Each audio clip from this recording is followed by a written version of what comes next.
we realize that probably have a lot of competing priorities on your mind at this time of the year, but nonetheless, we had the meditation anyway. And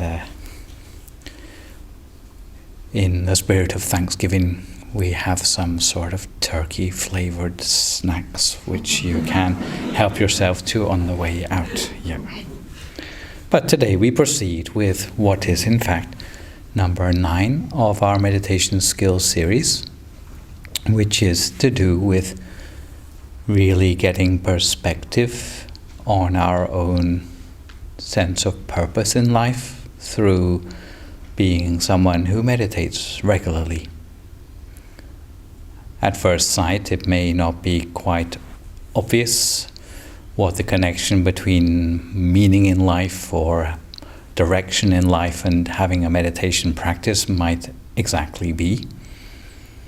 But many people have commented that as they meditate more, their whole perspective on many things changes, not least their perspective about what matters to them in life, their sense of priority, and especially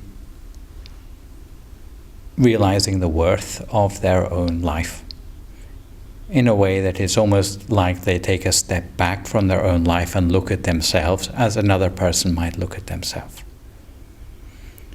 And the fact that we are around in this world at all and still here and have all this freedom of choice in our lives is in fact a resource which is limited, but which we should treasure in the same way that we treasure things that maybe we pay for in our lives.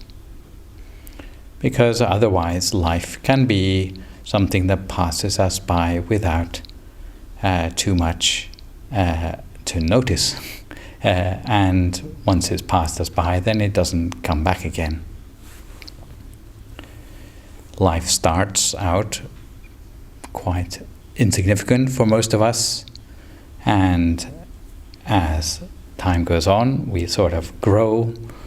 Maybe we get the chance to go to school, and then we get the chance to go to high school,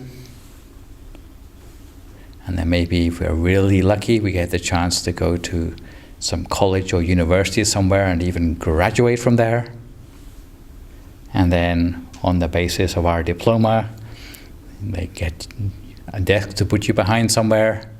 Maybe you get a salary for doing that, and you start to feel a little bit more financially secure in life. Maybe if at some stage you feel secure enough, you can get one of these, a family, but only if you're really financially secure. And if you have one of those, then before long, you probably get one of these. And then eventually, without too much time to enjoy that moment, you end up like this.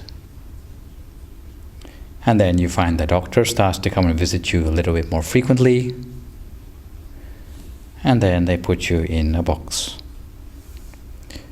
And that's that. That was your life. And sometimes it happens so quickly for people that they haven't even thought about the fact that life is passing them by, and they're already, if not here, then already there. Which would be a terrible pity, because our life really is down to us making decisions about it in the best of worlds. There's a sense in which if we are not mindful of the life that's passing us by, then instead of us living our lives, it tends to be the case that our life lives us. Every day has 24 hours, and it's the same for every single person in the world. But if you look at how people in the world use that 24 hours, then you may find that the way they choose to spend their time, it's not quite the same from one person to another. how many hours a day do you spend sleeping, for example? 6 hours? 7 hours? 8 hours? If you say 8 hours, then generally that would be the average length of time. So that's already 1/3 of your life gone. Yeah? And how long do you spend at work or college? In 24 hours. Another 8 hours? So that would already be another third of your life disappeared before perhaps you get round to doing what you really want to do with your life, for which there is about another 8 hours remaining. But if you look at how you spend that remaining 8 hours, then you'll see big differences from one person to another. If you are not very careful, then you find that 8 hours, which is you so carefully kept for yourself to be the time when you really get to do something that's meaningful to you, you may find that even that disappears with things like taking the dog for a walk, preparing your food, eating the food, washing the dishes, catching up on a TV show, and you find you're so tired that you better get on with your 8 hours of sleep already.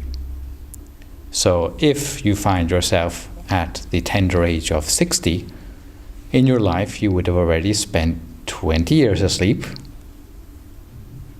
another 20 years at work or in college, and then another 20 years walking up and down, washing the dishes, preparing your food, and watching TV shows. So exactly where would the time be that you would find in order to maybe do something to make something better happen in your life? No. The answer is that really you have to make the time for it.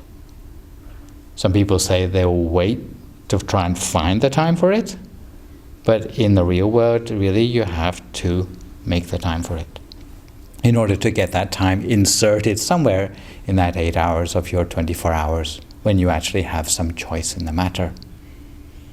There's a little girl once in Thailand, and she said that if people are playing a game of chess, then often they've got things worked out 3 or 4 moves in advance. And that's just the game.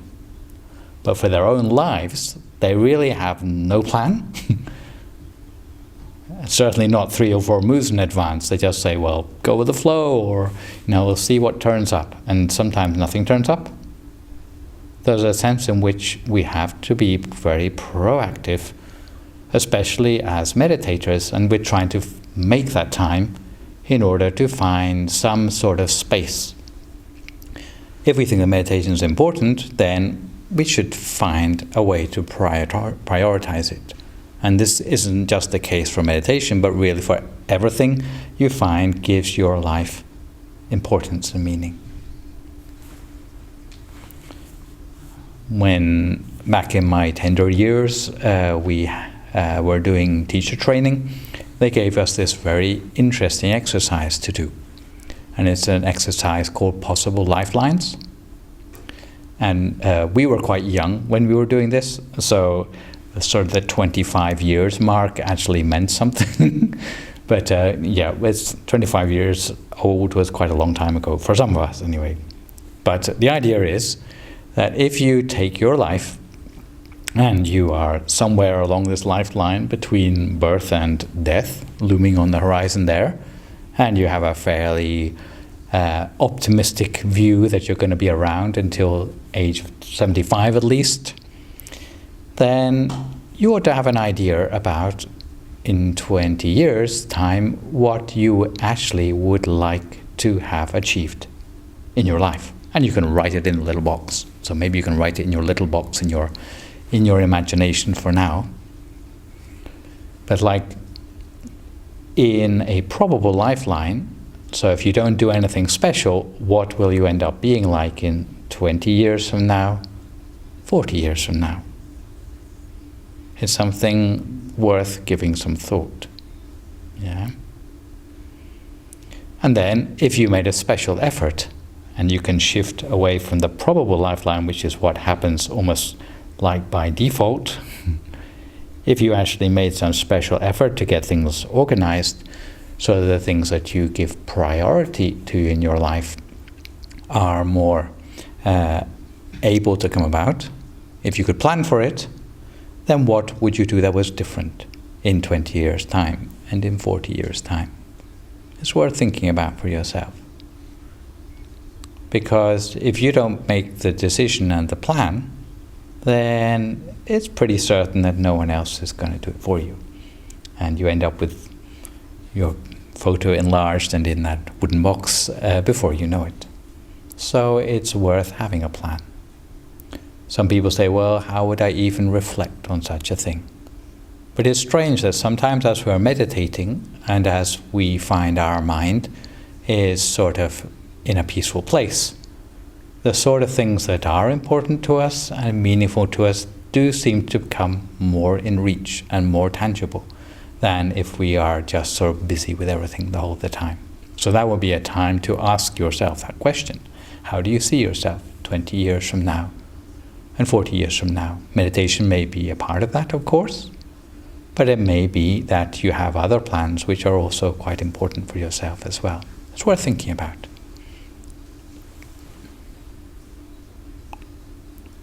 It's said that people should have some sort of plan or purpose or aim in life. And those aims in life can actually be divided up onto 3 different levels. The first level, you might say, it's an exclusively material level, which means basically getting by financially, to be able to stand on your own 2 feet. And you might think, well, who's a monk to be talking about something like this? Monks, see them going out and doing a job. But everyone needs to have some sort of security somehow. It's just that monks arrange it in a slightly different way. Okay? And you may have lots of idealized sort of spiritual sort of fantasies about what you're going to do in your life, but you also need to make sure you're secure enough to be able to realize those dreams which you have.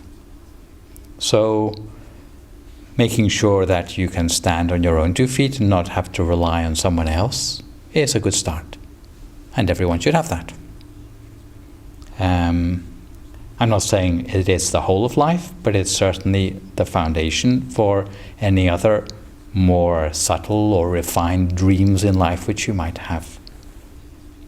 A second level, you might say, it's a spiritual, material sort of compromise, which means even though you're living a life which you have to take care of a family, take care of a job, but you still have some spiritual input too. That should also be a part of someone's life somehow. And then you have what's known as exclusively spiritual, which means that for certain people, they might like to spend some time really going into depth on the spiritual side, where they might put other things on hold for the time that they're doing that. Yeah. So if you are someone who finds it hard to find time to meditate, then you can actually see how meditation might have a chance on these 3 levels of purpose or aim in life. So how would one pursue a purely material aim in life from the point of view of a meditator and do it in a way that's actually going to help you to meditate better? Well, working hard generally is a good thing. You may be surprised to hear it from a monk, but actually having some wealth is sort of handy. Yeah? Because if you have something, then you have something which you can then you have some control over and some choice over. So working hard is a good step in the right direction. The second thing which you should try to think about too is whether the work you're doing is something which is not making a profit out of things which brings harm to others.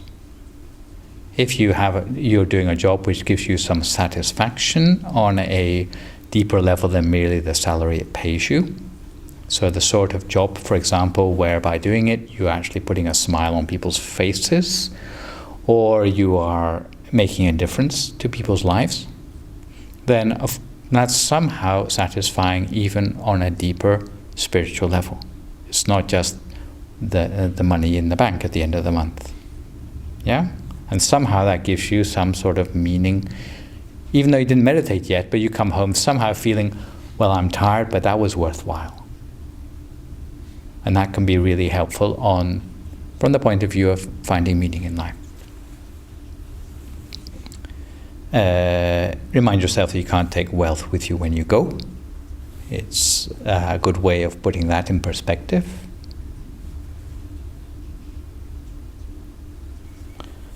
And some people, even though they may be run off their feet with their earning a living, but there are ways in which they can turn that around to bring benefit to those around them, if they're not attached to it. On the compromise level, and this would be really most relevant to those of you who are meditating already, is by working to cultivate things which you have confidence in. So even whether it's meditation or not, but try to do the things that bring you confidence. You might think that being a doctor, for example, is a great thing to be because everyone looks up to doctors and what they're doing. But if you're a lousy doctor, then you're lacking confidence with that work. Maybe you'd be better doing something you are more confident at. And that would certainly allow your mind to settle more.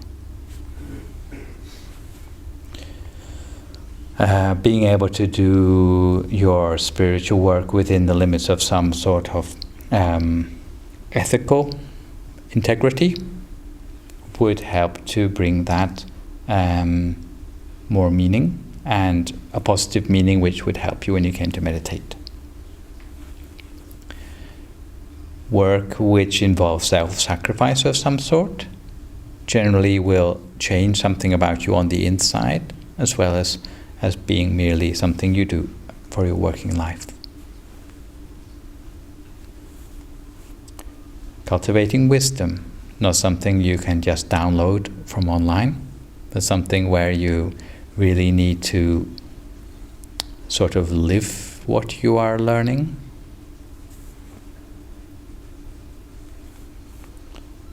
All of these four, you might think, well, they are not material assets, but they are something that stays with you throughout your life, and if you believe in an afterlife, stays with you even beyond that.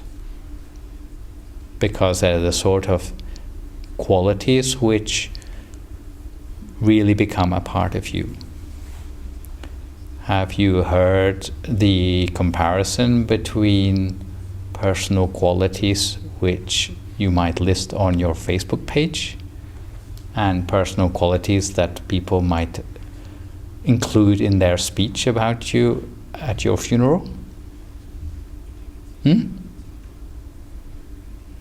Which do you think would be the more significant one?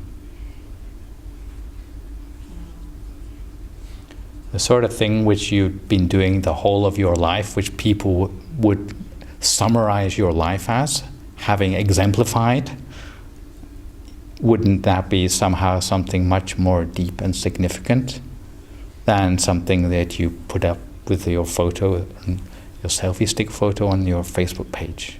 Yeah? There's something much more deep and enduring about the things which people might want to say about you at the end of your life. Yeah? And those would be the sort of things which, even though it may take time and effort and possibly a chunk out of your 8 hours, it may be worth doing if it's something where you change and transform for the better as a person. And these four things are things which you might want to go after in order to invest in that side of yourself as you make time for important things in your life. On this side, to be able to maximize time for those spiritual pursuits in order to build up those personal qualities, you might like to do it as a part-time pursuit. So you don't stop doing what you're already doing in your life, but you try to find a time in each day where you can spend some quality time with your spiritual pursuit. So, for example, being able to meditate for even 20 minutes a day is really important because it's something you do every day. And somehow that becomes a habit, becomes part of who you are as a person. So the wisdom eventually comes to you. Some people have very busy lives. They can't find time every day to do something like that. But they might take a chunk out of their life to spend some special time on something more deeply meaningful in their life. In universities, if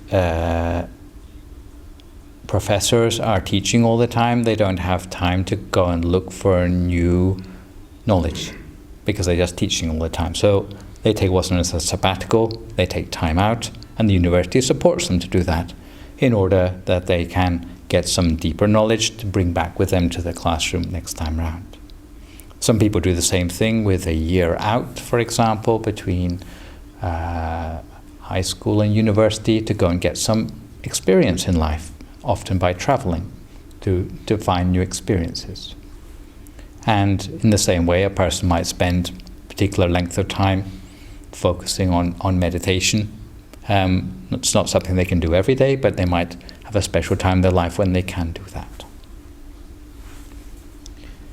Some might want to be selective about their career path. If they find that the work they're doing is really causing them a lot of stress, they might want to find something more intrinsically meaningful to do. Often that sort of job pays less, I should add, but sometimes people feel it's worth that sacrifice in order to, during their work time, to actually get that 8 hours, giving them some personal value in life as well. Simplifying your ties can be a way of getting more time to more choice over the time you spend in your free time. If you have a family, then with that, generally speaking, comes a lot of responsibilities. So you find that you are having to compromise on many things which personally you might find important at a deeper and meaningful level.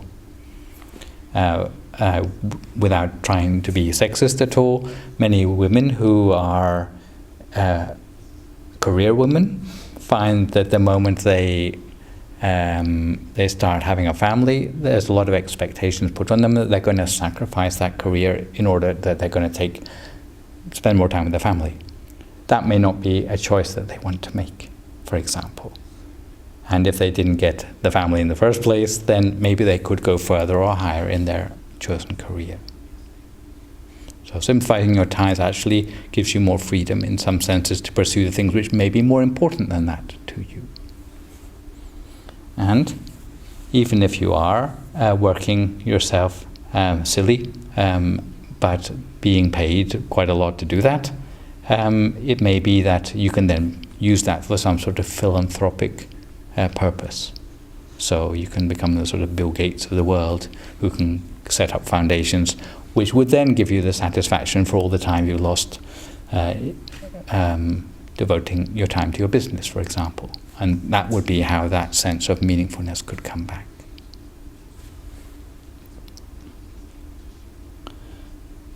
At the level of really exclusively the spiritual level, often this is the domain of those who become monks or nuns, who would turn their back on the comforts and convenience of a more materially fulfilling existence in order to spend more time being able to meditate.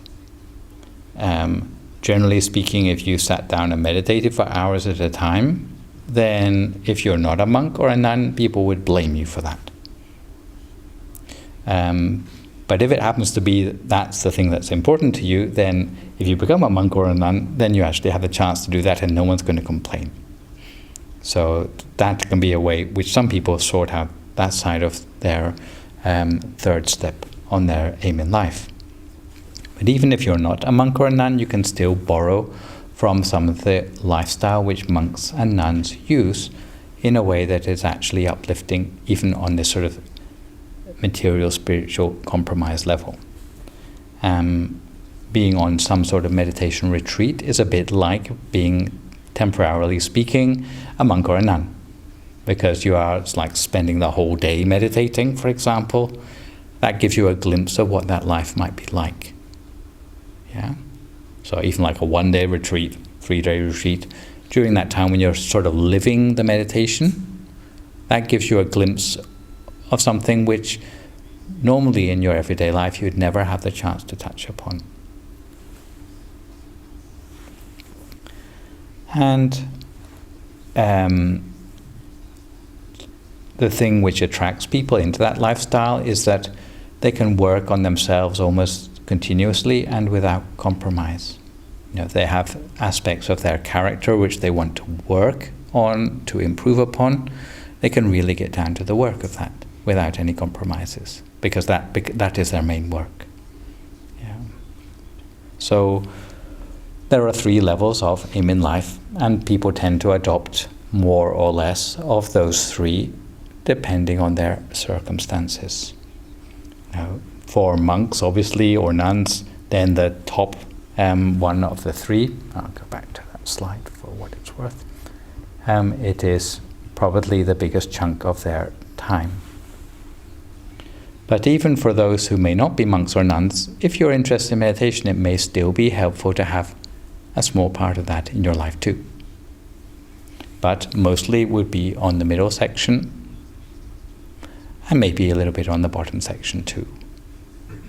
But even for monks, there would need to be something on the bottom section, because there needs to be some degree of security in order to allow the meditation practice to take place.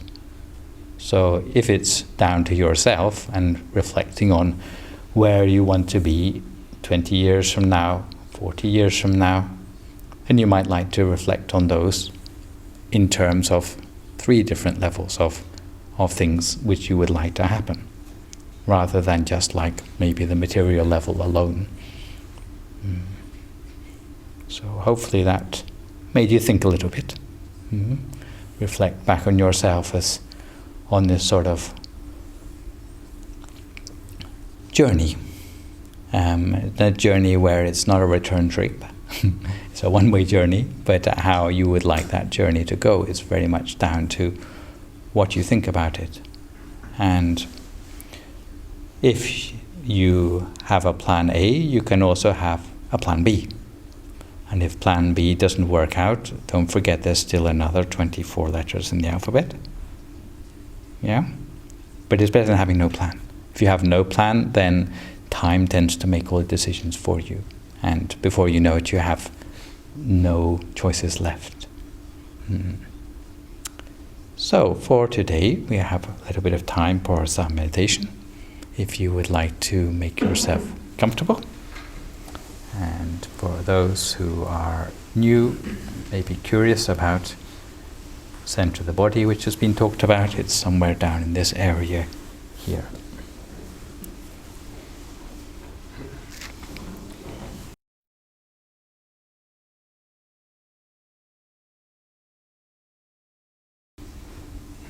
Okay, at this time, if I can invite everyone to do the donation of the day from the meditation group to our Venerable in the monastic community, which he represents. Right. Ellie? Oh, yeah, thank you. And then if everyone else can just connect with each other like a chain of energy by placing your hands to the person nearest to you. Are we all connected? Okay. And then keep your mind at the center of your body and make a wish for yourself as the Venerable gives us the blessing.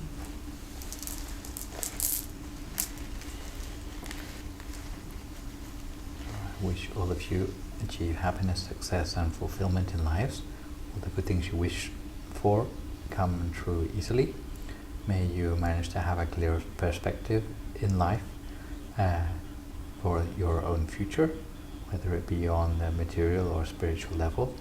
And may you have an unhindered progress in your meditation, now and forevermore. Rejoice in your merits. So this is the secret, by the way. If you want to know the secret to the secret, this is it. It's cultivating good deeds.